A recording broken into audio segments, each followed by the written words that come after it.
הייתה לנו תלמידה בכיתה, קראו לה שלי מתוק. המורה הייתה מקריאה נוכחות. עוזר ממני. פה. מתוק שלי. תודה גם את. מני, צא להירשם. הייתי מצביע בכיתה כמו ילד טוב. כן, מני. המורה, יש לי חיקוי שלך. ממש לא, סליחה. אבל המורה, יש לי חיקוי... ממש לא, סליחה. אבל המורה... מתוק שלי. פתאום שומעים תלמידה בכיתה. כן, המורה. במזכירות היו כועסים עליי. למה שוב הוציאו אותך להירשם? כי עשיתי חיקוי של המורה. תעשה לי רגע. ממש לא, סליחה. המזכירות היו נקראות, נהיה דיבור על החיקוי, עד שיום אחד נקראתי לשיחה אצל המנהלת. והמנהלת, בשביל להגדיל את הדרמה, הייתה מפרידה בין מילים.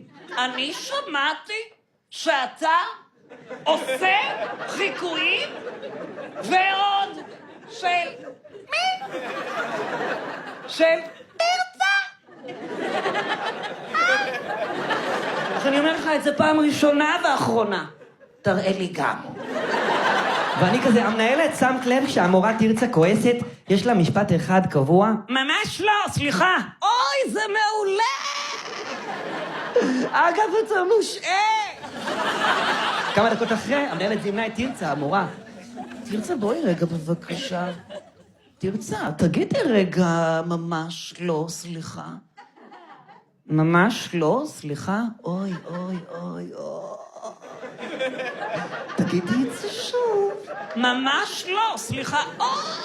תקשיבי, עוזר ממני, מחכה אותך בול. ממש לא, סליחה.